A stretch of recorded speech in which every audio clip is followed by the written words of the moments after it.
Beaucoup de choses restent mal comprises au sujet de Portal. Dès qu'on cherche des informations, les approximations s'accumulent. Sur Métallurgie, on lit post-black metal. Non, c'est du death. Ailleurs, on les compare à The Great Old Ones, alors que, mis à part une thématique vaguement Lovecraftienne qui les réunit, musicalement, on en est vraiment très loin. Pourquoi autant d'erreurs circulent-elles à leur sujet ? Probablement parce que Portal est un groupe insaisissable, musicalement, textuellement et visuellement. Rien n'est simple à saisir, rien n'est immédiatement lisible. D'ailleurs, si vous ne connaissez pas Portal, mettez un casque, ne faites rien en parallèle et surtout, écoutez. Laissez simplement le son vous aspirer. Il y a de fortes chances que quelque chose se produise en vous. Un frisson, une palpitation, une réaction physique même minime. Portal, c'est plus que de la musique, c'est une ambiance. Cette vidéo propose donc une mise au point. On va essayer de garder la tête hors de l'eau et tenter d'embrasser avec nos petites tentacules ce groupe de death metal qui a probablement été l'un des plus influents de ces 10 dernières années afin de le disséquer et de le comprendre. On est parti!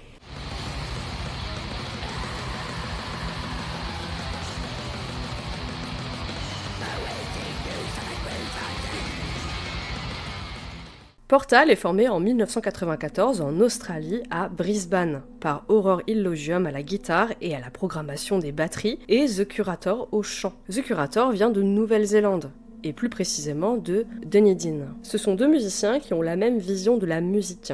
Elle doit reposer sur la désorientation, l'antistructure, la densité et l'abstraction. On ne sait rien sur eux, si ce n'est qu'Horror Illogium s'appelle Chris. C'est un groupe qui préserve son anonymat et qui garde le mystère totalement entier. Au début, il n'y a que 2 et un 4 pistes. On va d'emblée balayer cette histoire de genre musical, expliquée par Horror Illogium lui-même dans une interview que j'ai trouvée sur voicesfromthedarkside.de. Le journaliste dit « Beaucoup d'auditeurs ont eu du mal à catégoriser ou classifier Portal, car vous refusez d'adhérer au code de n'importe quel sous-genre. Est-ce une décision intentionnelle, ou bien le son de Portal évolue-t-il simplement de manière naturelle, rendant toute classification difficile? Comment décrirez-vous le style et le son de Portal ?» Il répond « Un culte total de l'horreur dans un death metal voué à la mort. Une atmosphère cauchemardesque surgit des profondeurs intérieures. Je ne dirais pas que c'est intentionnel d'éviter toute catégorisation.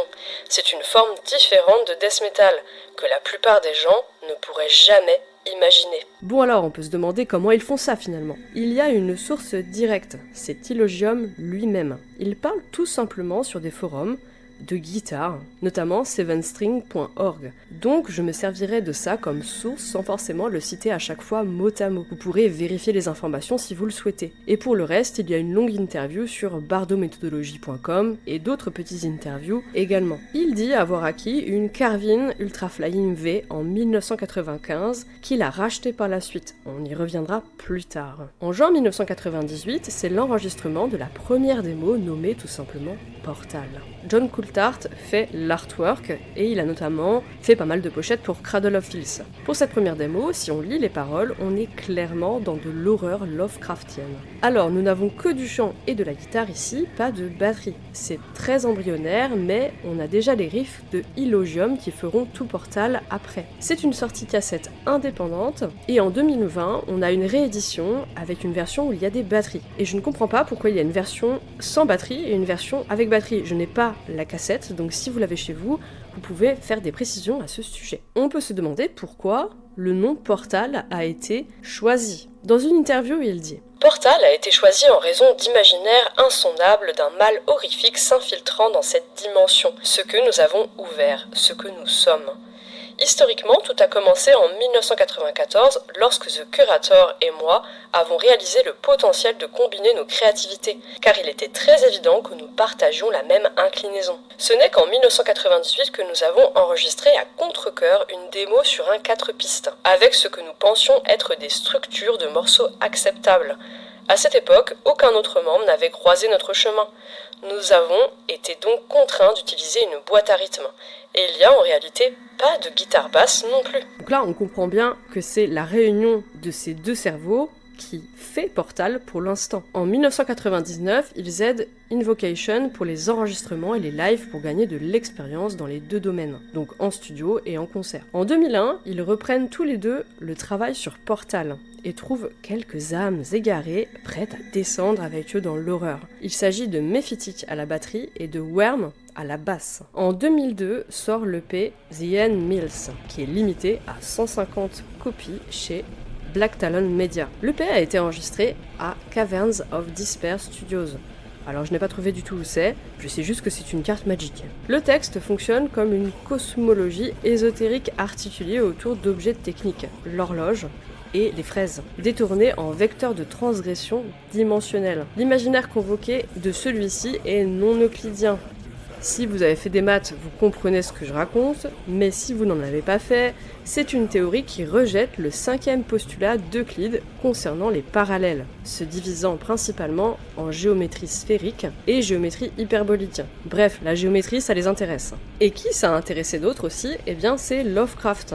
Et tout converge souvent vers Lovecraft au début de Portal. Dans cette EP, deux mouvements se dégagent. On a la traversée avec l'horloge qui devient un portail vers un espace impossible, révélant une connaissance totale mais annihilante. Et le deuxième mouvement est plutôt consacré à la dévoration, les N-Mills, qui sont des outils de fraisage, qui deviennent des parasites archaïques qui rongent la terre et les corps, dans une mécanique cyclique et dégénérée. D'ailleurs, l'outro fonctionne plutôt très bien. Elle est vraiment très flippante, j'avoue souvent zapper les outros sur beaucoup de productions, mais pas celle-ci. À la fin de l'année 2002, ils enregistrent Sepia.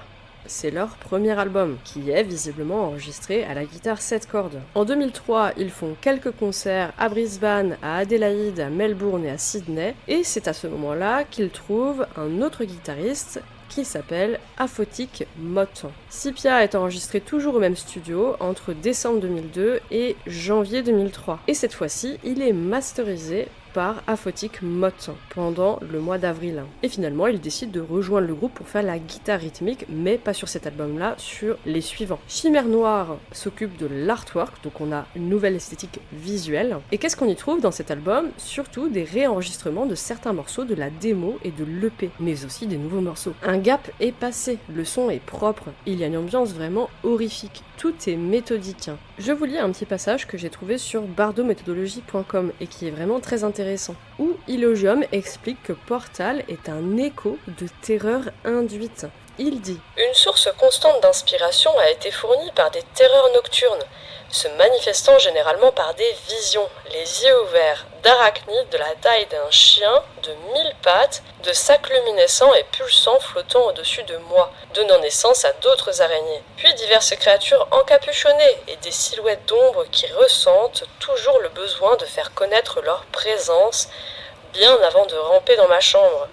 Paralysé, les yeux grands ouverts, je suis là, allongé à regarder ces choses. Ces dernières années, j'ai réussi à rester calme, allant même jusqu'à tenter d'entrer en contact avec eux et à observer cette dimension alternative que je ne peux décrire que comme un négatif de film illuminé. Je ne sais toujours pas si ces entités se nourrissaient de mes angoisses profondes ou si elles représentaient quelque chose qui devait être purgé de mon subconscient, car cela fait maintenant un certain temps depuis leur dernière visite. C'est assez flippant ce qu'ils racontent, on parle quand même de paralysie du sommeil, et c'est là d'où viennent ces visions pour écrire la musique de Portal. Donc dans Sepia, on a évidemment encore ces thématiques de géométrie métaphysique, des angles impossibles, des courbes, des constellations bizarres. C'est une géométrie qui devient un langage moral et cosmique. On a aussi la thématique de la technologie archaïque, les horloges, les ennemis parasitaires, les appareils, les objets techniques qui sont détournés en entités vivantes, prédatrices ou un instrument de passage entre les dimensions. Et pour finir, on a ici la cosmologie abyssale. Des cités noyées, des esprits élémentaires, des multivers. En fait, l'univers de Portal est assez anti-anthropocentrique. L'humain n'est qu'un témoin, un vecteur ou un obstacle.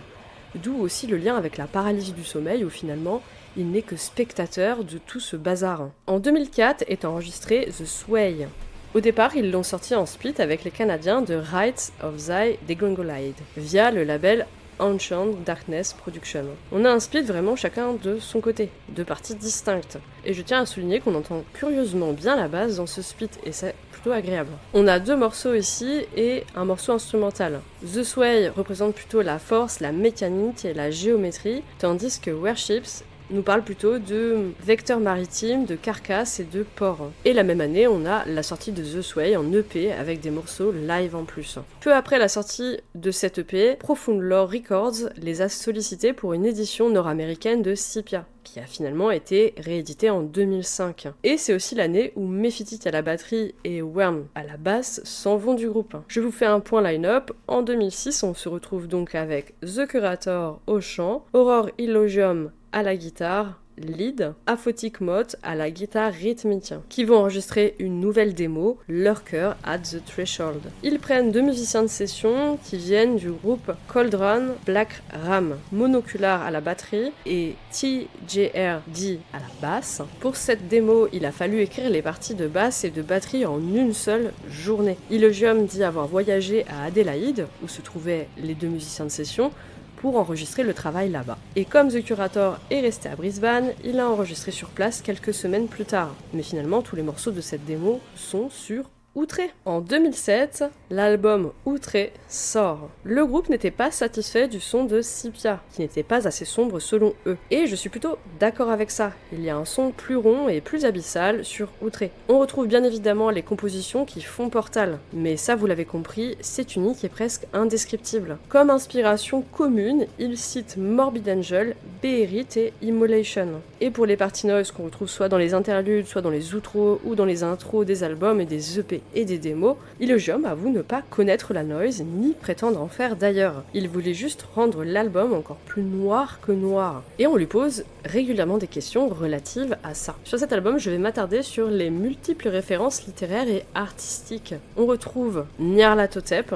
Alors si vous connaissez Lovecraft, vous savez de quoi je parle, qui est mentionné directement dans Omnipotent Crawling Chaos. C'est une figure centrale chez Lovecraft. Nous avons Kadath, qui est un lieu cosmique inaccessible. Nous avons Yog-Sothoth, qui est une entité omnisciente, la clé de la porte liée au temps et aux dimensions. On a Lurker at the Threshold, je ne l'ai pas dit avant, mais c'est le titre d'une nouvelle de Derleth, qui s'est inspirée des fragments d'une nouvelle de Lovecraft, et c'est une entité qui attend à la frontière du réel. Et on a encore ces références au non-euclidien, qui est, encore une fois, la géométrie impossible, un concept assez récurrent chez Lovecraft et du coup chez Portal. Mais ici, Portal réutilise des termes qui renvoient à son propre univers. On a la référence directe à Sepia, qui est quelque chose qui est inventé par eux, c'est une référence d'eux-mêmes, c'est comme une substance, une ombre. Il y a une référence au vorticisme, qui est un mouvement artistique britannique du début du XXe siècle, et qui s'inscrit dans le prolongement du cubisme. Et ce qui commence à être fou, c'est qu'on a même le champ lexical du son qui est déformé.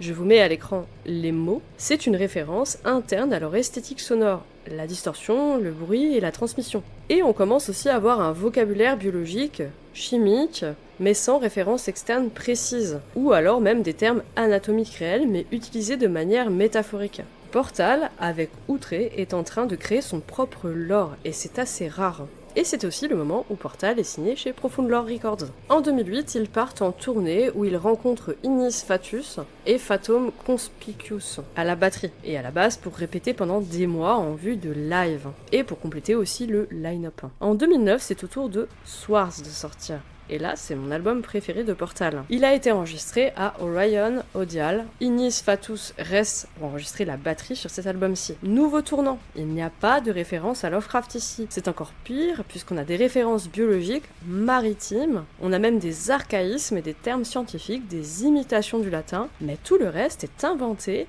déformé ou combiné pour créer un langage hermétique propre à Portal. Finalement, Soir, c'est l'album où Portal cesse de faire des références et commence à créer son propre monde linguistique. Et ça, c'est complètement dingue. Dans une interview sur theserpentbearer.blogspot.com, Illogium dit: L'objectif initial pour Swartz était de rendre l'art encore plus direct, afin que notre musique puisse être entendue bien plus clairement qu'auparavant. Cela a été accompli. Et je dois dire que le son de guitare est fantastique. Davantage de lourdeur et de profondeur ont été obtenus en utilisant des guitares à 8 cordes, avec une échelle plus étendue et une immersion accrue. La batterie est plus spiralée et plus lourde. On note donc l'entrée de la 8 cordes dans Portal visiblement, et ça change tout. Pour terminer, sur Swartz, on a vraiment deux choses importantes à retenir. Portal n'est plus lié à Lovecraft, et Portal a un son à lui, cette fois pour de vrai. 2009, c'est aussi l'entrée de Omenus Fugg dans le groupe à la basse. En 2010, il y a une tournée américaine qui est organisée, notamment avec Bloody Panda et Kralis.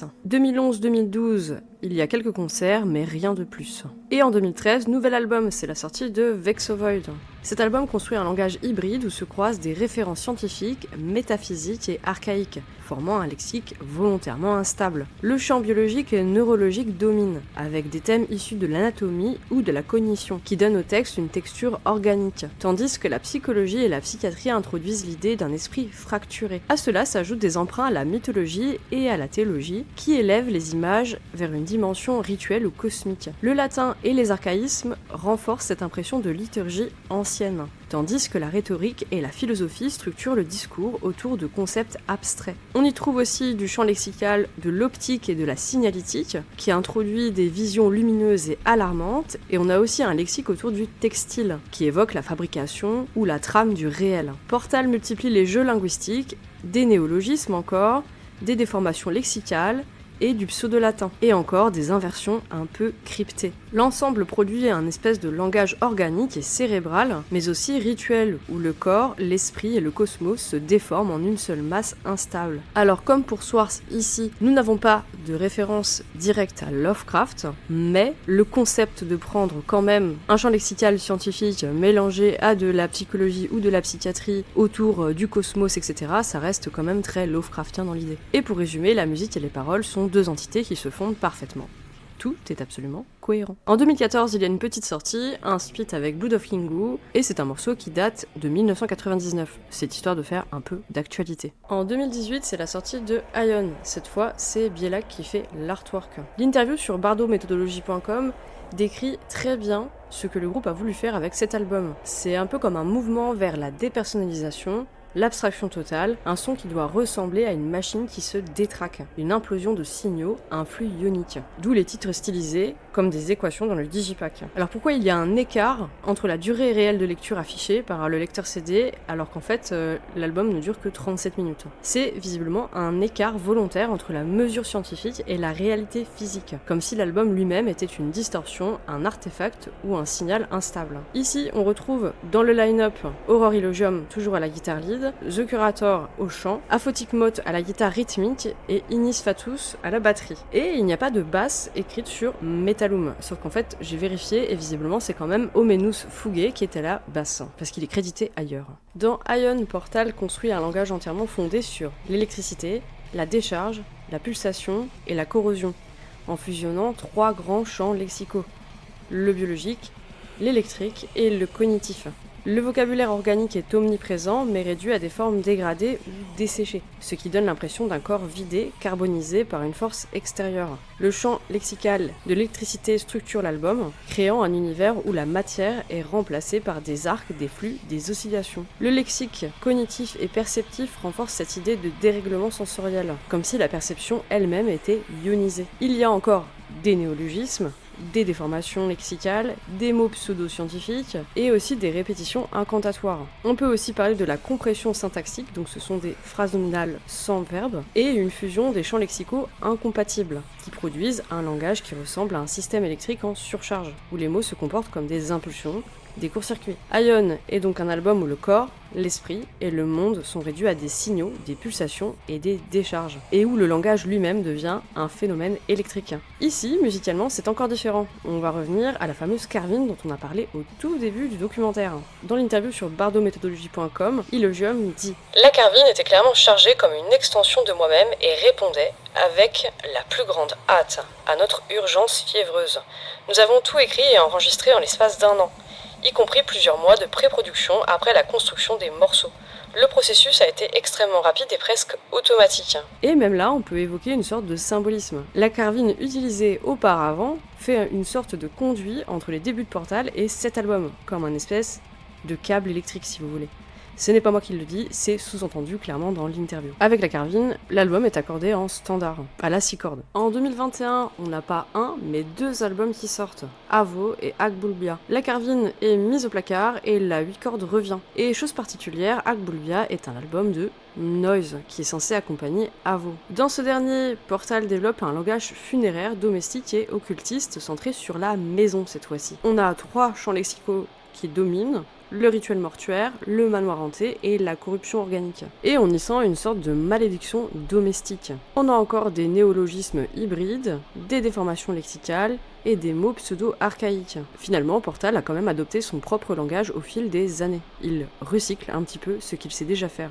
Finalement, la musique et les paroles produisent un langage qui ressemble à un manoir hanté par la maladie, où les objets, les corps, se mélangent en une seule masse stagnante et délabrée. Quant à Akbulbia, on est plutôt sur le développement d'un langage rural, maritime et folklorique, centré sur la terre, les croyances paysannes, les récoltes, les manoirs et les malédictions transmises par les objets, avec 4 grands champs lexicaux, le folklore agricole, le maritime littoral, les rituels et la mutation organique, encore une fois. Webtoon apparaît comme une divinité ou une force maritime dévorante. Tout cela crée un univers où la sorcellerie est traitée comme un système biologique, un réseau nerveux, un mécanisme d'infestation. Et voilà, c'est la fin de ce documentaire sur Portal, qui m'a demandé beaucoup de travail d'analyse littéraire. J'espère avoir correctement décrypté ce qu'a voulu transmettre Portal dans ses paroles et à travers sa musique. Après, ça reste de l'interprétation, et j'ai sûrement raté des choses. Je vous fais confiance pour me le signaler. Alors, que pensez-vous du lore de Portal ? Original ou totalement piqué à Lovecraft? J'aimerais bien avoir votre avis. Je vous dis à la prochaine pour un prochain documentaire. Et dites-moi si l'analyse des paroles vous plaît. On pourra évidemment retenter l'expérience. Et petite précision, vous pouvez me suivre sur Instagram si le cœur vous en dit. Le lien est dans la description. À bientôt!